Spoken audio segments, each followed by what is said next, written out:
Hello, my dear friends. How are you? I'm Ari Theriger, and today I'm going to talk about a very disquieting and obsolete idea which, in plain 21st century, it's still acceptable in many religions and spiritualities, which is the idea of owning the gods. What I mean by this is that among certain groups, religious organizations, spiritual paths, etc., some people still fervently believe they have rights over the gods, that they can claim ownership and appropriate deities for themselves.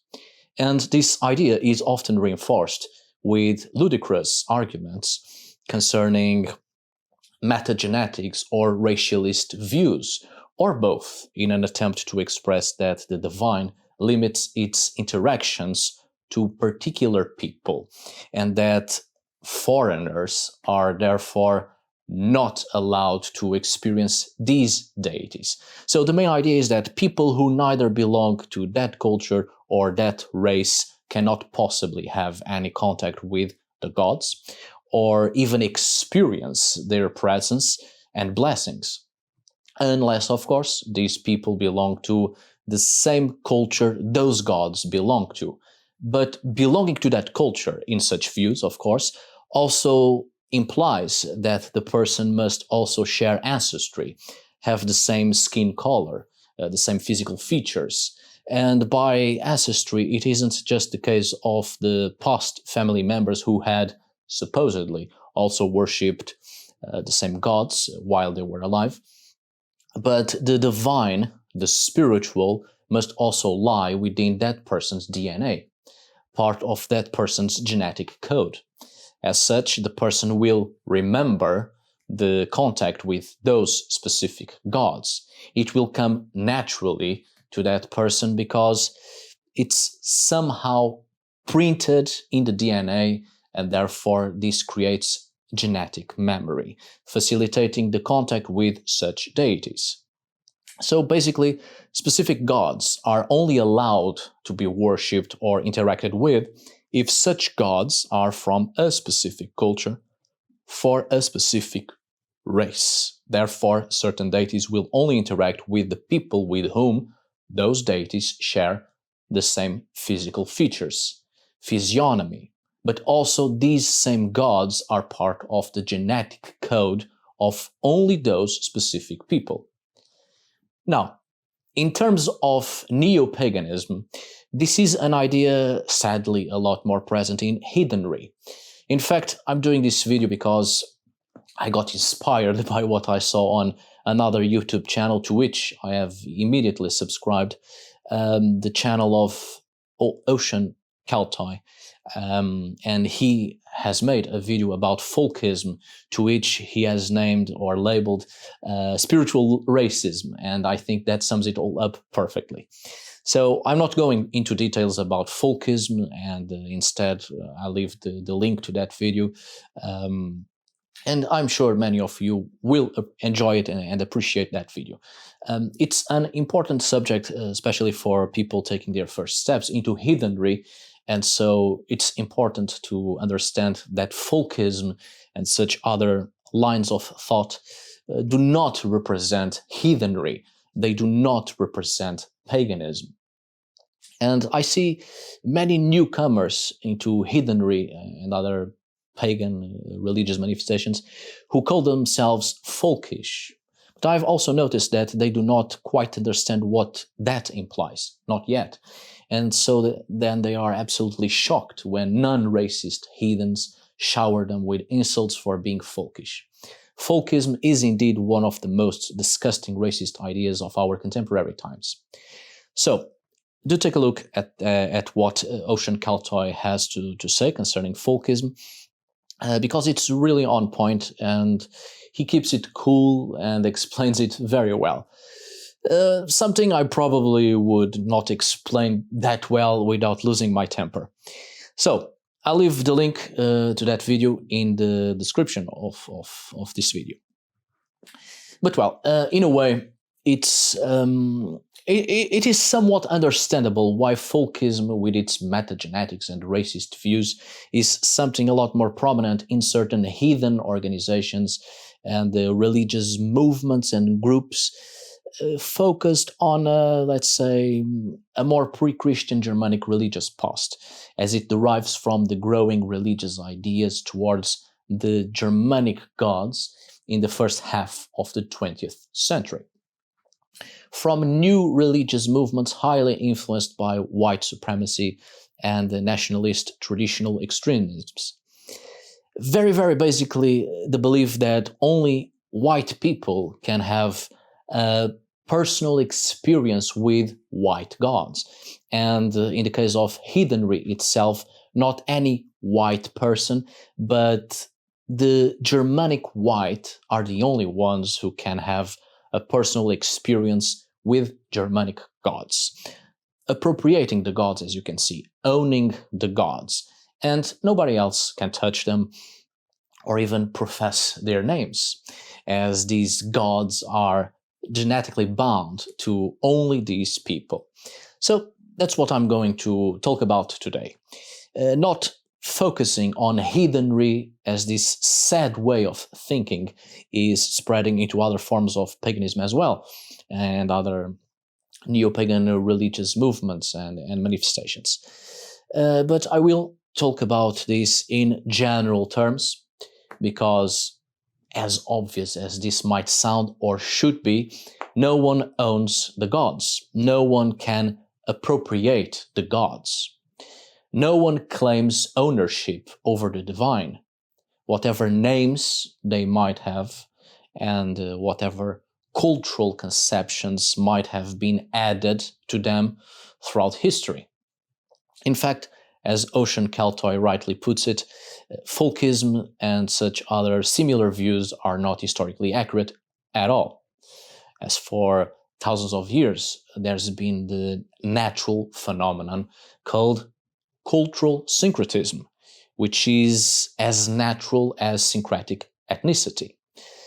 But turning to the gods, syncretic faiths is a reality that has always been around, especially among pagans of the past, who were always eager to add yet another deity to their pantheon, because the more the merrier.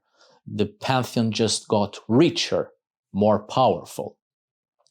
More and different deities meant new possibilities, new alternatives to contact with both the divine and the supernatural. Besides, pagans of the past, out of respect, would often worship the deities of the people they came in contact with in their own lands, alongside worshipping, venerating, a display of respect, you name it, towards the gods from their own cultural background. Worshipping several different gods in many different occasions. Syncretic faith is the most historically accurate thing when it comes to religion, and not trying to construct a modernized idea of a pure, unique, unbesmirched religion. That never existed. I repeat, no one owns the divine. Whatever your background, whatever your skin color, country, nation, language you speak, you do not have any rights over any deity. And I doubt very much that the gods themselves care about social constructions of race, politics, artificial boundaries, flags, countries, and nations. The gods are out there, open to all, as all people should be open to them. Put more restrictions into this with pseudosciences and racialist views, and you end up never having any real experience with any deity. It is as simple as that, I think. The case of syncretic faiths has always been about the breaking of limitations and make it easier for everybody to contact with the divine and the supernatural in general. So, with no more delay, please, let's get started. Perhaps we should start with the idea of DNA and metagenetics and the gods being in DNA memory. Therefore, it is easy for a race to contact with the specific gods of that race because it lies in the DNA. As such, those of other races will never be able to have experiences with the gods that are not naturally within their genetic code. Bloody nonsensical idiocy. Right, the theory of genetic memory. This genetic memory idea has been often used as an argument to confirm the prejudices of some people, in the belief that a religion, and therefore its gods, and the old ways are, and of course other traditional aspects of a culture, are memorized in our DNA, and as such some people have more rights than others who do not share our DNA. Therefore, they cannot claim ancestry on specific traditional aspects. Now, this genetic memory, scientifically speaking, is in relation to ancestral trauma and active memory, and not the gibberish previously expressed. Our survival instincts come from this ancestral trauma, specific fears such as starvation, surviving the elements, surviving wild animals, and such, which our ancestors suffered from for hundreds of thousands of years. And we still have these instincts, which in truth is the actual genetic memory, the trauma printed in our collective memory. The stronger an emotion is, and felt or experienced by several generations for thousands of years, the stronger it remains or might remain in our DNA memory. And the same thing goes to important skills and activities such as, for instance, playing the piano or creating some form of artistic expression, which has a positive influence in our brain cells and consequently in the entire well-being of the body and helps in the development of our cognitive thinking. And this might pass on to the next generation, which shares our cells and DNA. Both trauma and activities that enhance creativity and therefore helps cognitive evolution are likely to stay in our DNA. And some people might have the predisposition to do something or have the instinct to do something because past generations for thousands of years have been doing something or experiencing something quite intensely, which made great changes in their bodies and forced them to adapt, to evolve. Religion and all that it encompasses is hardly something that is part of our DNA memory, because it is constantly changing all the time and from generation to generation, from one generation to the next. Whatever belief systems one person has right now, the next generation will believe in something different, or of course have certain similarities in belief because it was taught to that person, beliefs held by whoever educated them, but that person will eventually make changes in belief, or even choose a different belief system according to the evolution of mentality and the evolution of societies. DNA memory. Sadly, this theory has been taken by radical traditionalists and neo-Nazi heathens, which believe that religion and spirituality is a question of blood. Religion isn't a strong factor in any human, actually. Not strong enough to provoke a kind of generational trauma or an enduring activity that is capable of sparking cognitive development. One thing is suffering from cold for hundreds and even thousands of years, which gave humans trauma and the ability to seek out ways to fight cold, and therefore that will be printed in DNA because it was a collective and generational trauma. Another thing is religion that constantly shifts all the time, and therefore it isn't strong in memory.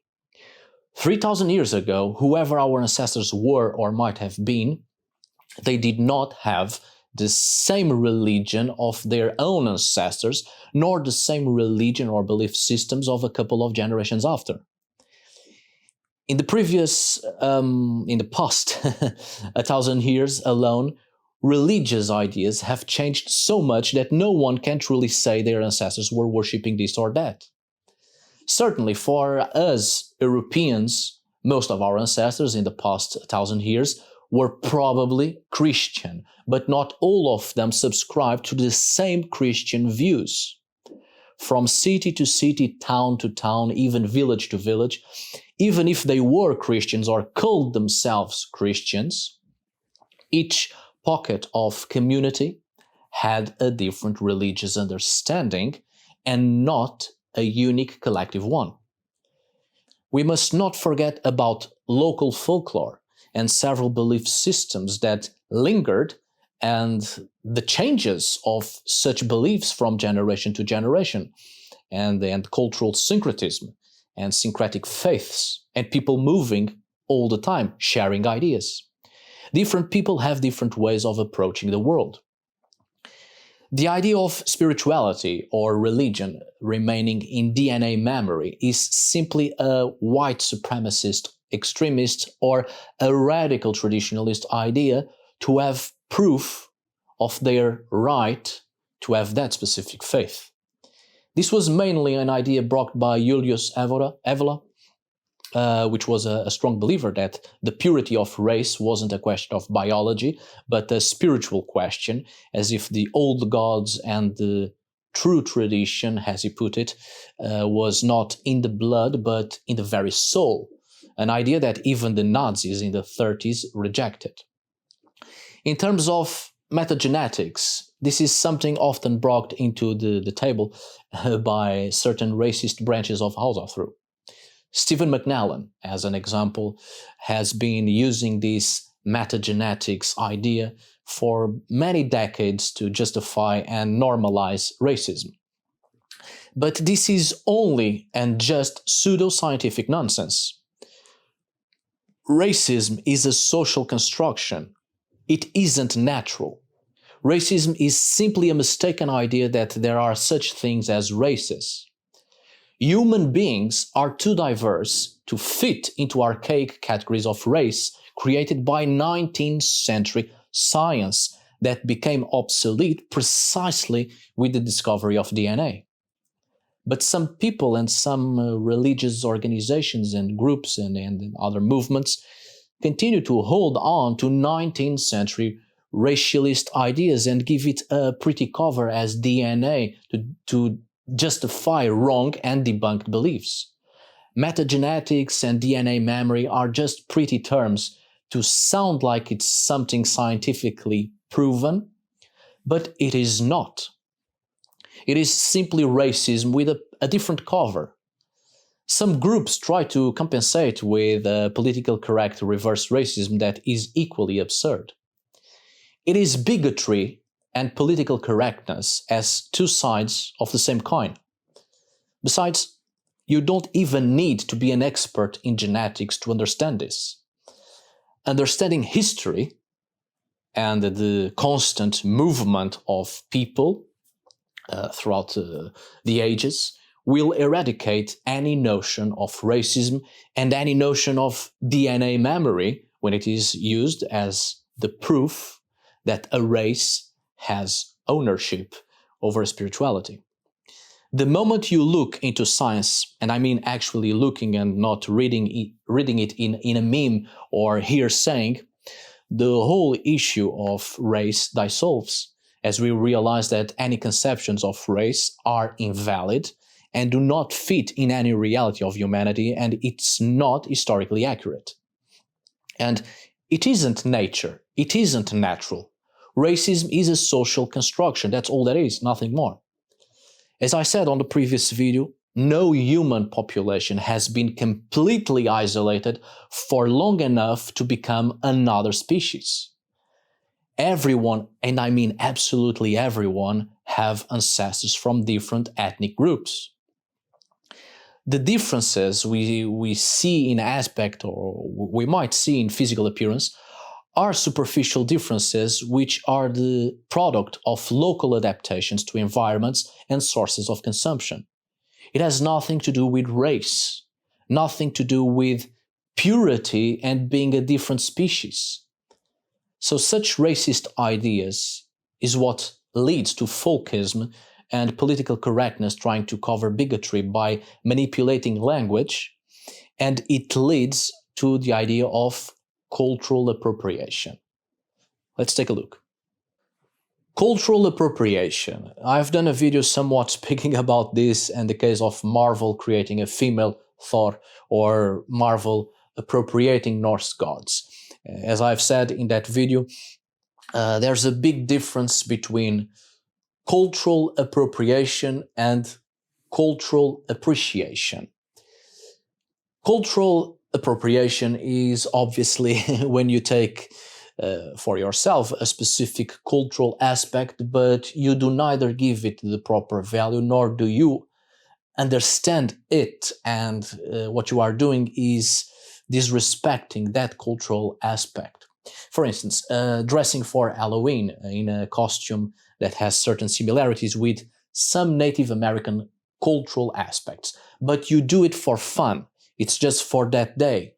You are using representations of sacred cultural elements in a disrespecting way, making fun of. Cultural appreciation, on the other hand, is when you appreciate a culture, obviously, but you respect it, you understand it, you want to be part of it, it calls to you, and you want to use those specific elements in a meaningful way. You give it a purpose. You are aware of its meaning, and you dress yourself in a specific way to honor that culture and to be part of it. You are not appropriating, you are appreciating it, respecting, honoring it. Something that calls to you and you want to be part of it. Not because it is in your blood and your ancestors did it, but because you, as a single individual, with its own uniqueness, singularity, individuality, your own personality, you want to be someone. You want to follow what calls to you, what your heart desires, what your spirit craves for. You do not have to specifically follow whatever notions you have about what your ancestors were doing, especially those you never knew, and you have absolutely no idea who they were and what they were doing. The phrase, "it has always been done like this," is the worst single idea of any society. Doing things without questioning them, without wanting to understand what is right or wrong with it, and why you keep doing it. As I said many times, traditions are meant to evolve. Doing something because it has always been done like this is stagnation. It's against evolution, both personal evolution and obviously evolution of a society. Traditions are meant to evolve because more often than not, a tradition appears because someone wanted to do something, it had a meaning to that person, and others saw it and wanted to reproduce it for whichever reason. They wanted to belong or they liked it. And then the reasons behind the tradition are lost as quick as it appeared. And people will keep on doing it because it has always been done like this. Yeah, but why? For what intention? What is the meaning? Why keep doing a meaningless tradition, which more often than not brings more harm than good? The reason why people maintain certain traditions and why some people believe in purity of either cultural or ancestral conceptions is the result of an artificial self-sense of difference. The fervent need to stand out and be different and better than anyone else, to magnify an egocentric conception of the self. And the only result is maintaining barriers between people.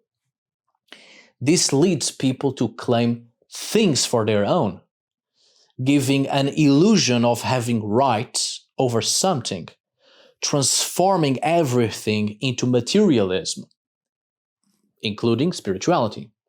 And so this is when people also claim gods, try to present ownership over deities. When some people reduce the gods to merely archetypes of the race, this is implementing materialist reductionism to the divine. So the gods are reduced to an existence that binds them to a materialist social construct, therefore denying the existence of the gods as either individual independent entities with a mind of their own or collective powers capable of engaging with personal relationships with people. Folkism, metagenetics, DNA memory applied to the religion and spirituality, all of that denies the existence of gods by trying to reduce the divine to something that can be owned by specific groups of humans. So that approach isn't religion. It isn't paganism. It isn't spirituality. At the very least, it is a poorly designed pseudo-scientific atheism. Now, perhaps it's also important to refer that a culture might have, of course, representations of deities or the divine in general. And as such, it will create specific objects. Material culture for the representations of conceptions of the divine that makes sense within that culture. But the gods are not culture, therefore they are not objects either. And you cannot own them, you cannot possess them, you cannot appropriate deities. Let's make it simple, shall we? Let's say that some divinity, some entity you deem to be divine, is presented to you in whichever way, through dreaming, prayer, out-of-body experience, visions, whatever. You have a personal experience with an entity and you will want to make a representation of it. So you build a figurine that represents what you saw and also represents certain aspects related to that entity. Someone will enjoy that representation, will take it for themselves. They want to be part of it. They will reproduce it. It will spread and others will enjoy the figure of this deity and its attributes, and they will add several other elements, even change the representation and the appearance, add to it other religious conceptions, add their personal experiences, create a religion out of it. There will be the case of syncretic faiths, and to that figure other elements of another deity or even another religion or culture will be added. All of a sudden you have a specific representation of a deity, which from time to time and from geographical area to geographical area, it will change. It has been changing. It will be similar to other deities or being the same deity with different names, whatever. These figures, these objects and other cultural representations of a deity might be possessed. You can appropriate and even own the objects or other representations or several representations of that. But you do not own the deity itself. You appreciate objects and you can have them for yourself, but that doesn't give you the right over the deity or any right to own the divine itself. So I repeat, a culture may have specific gods, but the gods are not culture. The human being may represent conceptions of the divine in whichever way they want, but they will never own the divine itself. Several cultures, several people may make their own representations of the same deity, might give different names, might reproduce the deity to match other cultural aspects they are more familiar with, might add to their pantheon other deities from other places and other cultures and change them to be more appealing to their own notions of beauty and culture, but also transforming the representations of the divine to be more meaningful and closer to what they know, but they will never own the divine. They do not claim possession over any god, because the gods are not culture. They are not objects. They are beyond materialism. Certainly. Now, let's not forget that in paganism, material culture are highly important in cultic practices, rituals, ceremonies, displays of devotion, and contact with the divine, and witchcraft, which is highly pragmatic. But the material culture is a means to contact with the divine, not the divine itself. And this has its roots in animism, in the creation or representation of a figure or a fetish, a statue, an animal, an idol, a symbol that represents a particular deity or conceptions of a deity. But that's the thing. Material culture in these aspects is to have something that represents the conceptions of the divine, but not the divine itself. The object may have the function to call upon the divine, or even inviting the divine to inhabit the object or image made to resemble certain aspects of that same divine, but you do not own it. Worship, prayer, veneration, invitation, calling upon, summoning, evoking, and invoking, all of that is to create contact with the divine, but not to own it. If you believe in the gods as real, living, and eternal beings who may reveal themselves to us, and we can even call upon to worship them and have any sort of contact with you, then you already understand that you cannot appropriate them. You do not own them. The appropriation of gods by any religious manifestation, especially New Age religious manifestations, demonstrates the lack of belief and or the lack of understanding of the divine. Appropriating divinities is materialism, or a poorly designed atheism relying on pseudo-scientific nonsense, manipulating language to justify and normalize bigotry disguised as political correctness. Ideas of claiming ownership over the divine based on ancestry, metagenetics, DNA memory, race is bigotry. Therefore, it is ignorance and demonstrates both misunderstanding of science and religion, and also of history, of course. Religions that fervently want to express and justify ownership over gods and spirituality are religions that deny religious experience and denounce true devotion.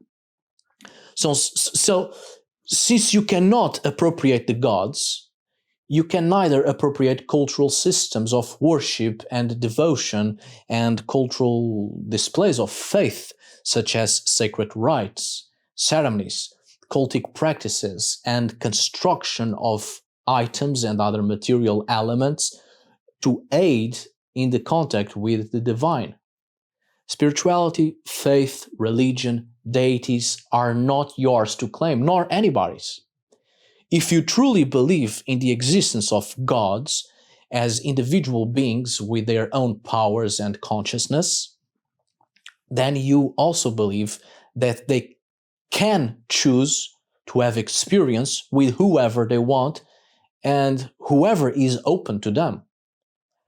Mind that you can create your own sacred space for the devotion of a particular deity, or of a pantheon, of course, and arrange the sacred space with particular items, utensils, iconography. You make the rituals, the sacred rites, you interact and experience with the divine in your way, but you do not own the divine.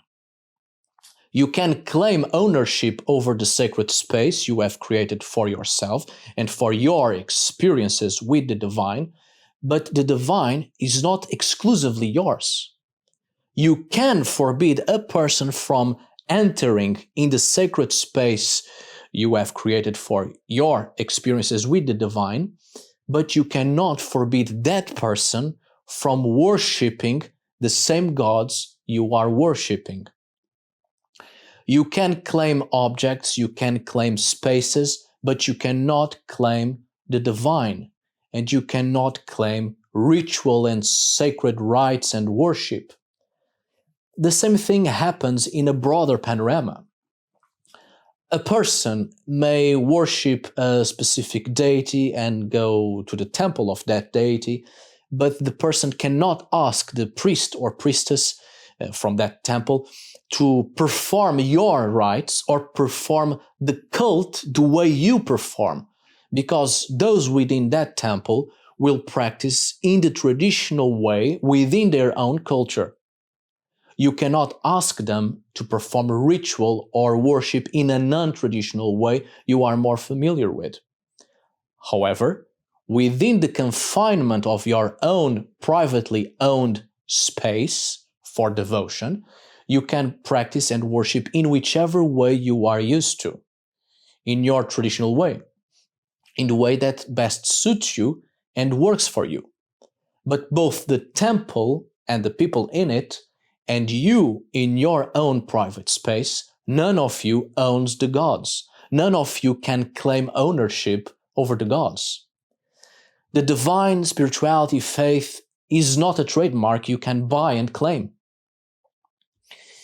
And if by any chance any person wants or wishes to worship a deity in a traditional way, using traditional rites, traditional clothing, traditional utensils, traditional iconography, that person can do that as well.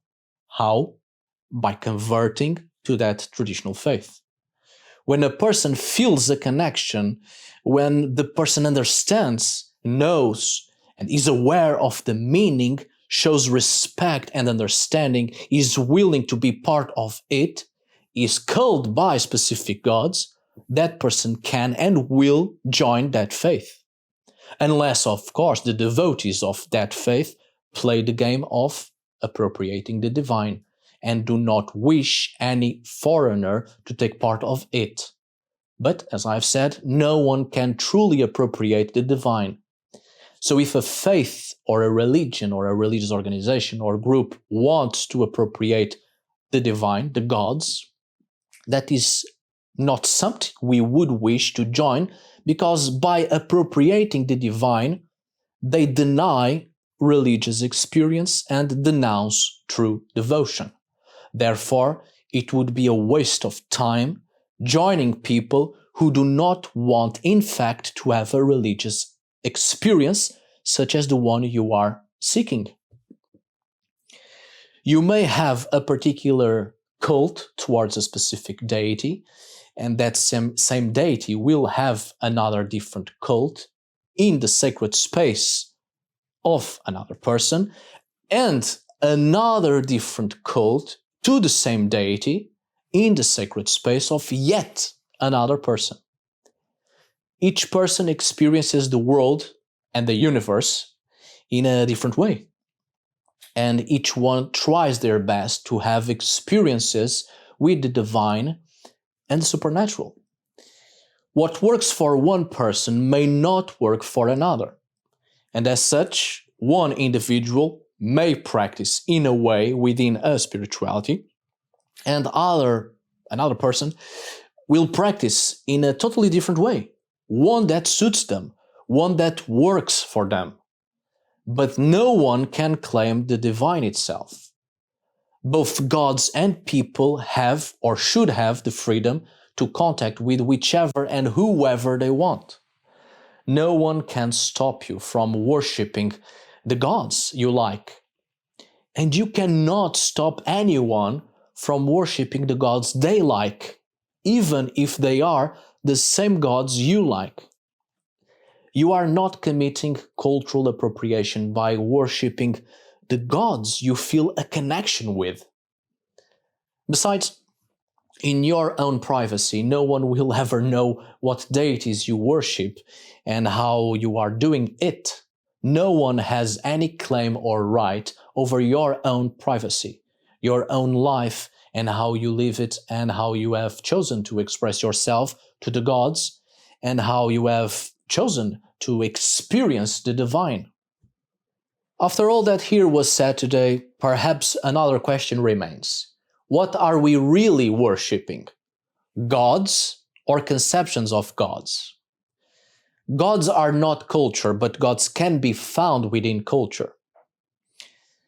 And gods within culture is like vodka in a party. It's being passed around different people. Some will add orange juice, others will mix it with a sweet carbonated soft drink, others will mix it with fruits, others will make an explosive cocktail.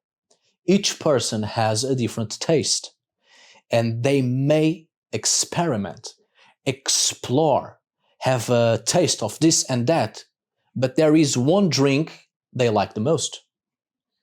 Time goes by and their tastes change, may even be refined. So worshipping gods is an experiment, like everything else in life. Everything changes, everything evolves.